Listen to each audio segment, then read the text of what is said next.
పవర్లకు వచ్చుడుతోనే 15,000 constable జాబ్లకు appointment లెటర్లు ఇచ్చిండ్రు.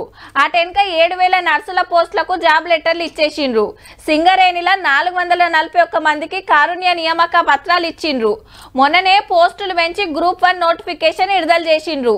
వరుస పెట్టి జాబులు ఇచ్చుడుతోటి నిరుద్యోగులు జరంత నిమ్మలబడి ఉండొచ్చురు. ఇప్పుడు గీ జాబులు పడ్డాయి. టీచర్ జాబులకు గంట కొట్టింది సర్కారు. 11,062 పోస్టులతోని మెగా డిఎస్సి నోటిఫికేషన్ ఇచ్చింది. స్కూల్ అసిస్టెంట్లు 2,629, భాష పండితులు 727, పీఈటీలు 182, ఎస్డిటీలు 6,508. స్పెషల్ కేటగిరీల స్కూల్ అసిస్టెంట్లు 220, ఎస్డిటీలు 769 పోస్టులు ఉన్నాయి. వచ్చే నెల 4వ తారీఖు వెళ్ళి ఏప్రిల్ 2 దాకా ఆన్లైన్ లో దరఖాస్తులకు టైం ఇచ్చిండ్రు. 1000 రూపాయలు కట్టి అప్లై చేసుకోవాలి. మునుపు పాత సర్కార్ల డిఎస్సికి దరఖాస్తు పెట్టిన వాళ్ళు మళ్ళా అప్లై చేసుకోవాల్సిన పని లేదట. ఏజ్ లిమిట్ 46 ఏళ్లకు పెంచిండ్రు. 6 నెలల కింద పాత సర్కార్ల 5,089 పోస్టులతో డిఎస్సి నోటిఫికేషన్ ఇచ్చిండ్రు. ఇదేం నోటిఫికేషన్, ఉన్న ఖాళీలలో సగం జాబులు వేస్తే ఎట్లా అని నిరుద్యోగులంతా రోడ్ల మీదకి వచ్చి కొట్లాడితే అస్సలు పట్టించుకోలే.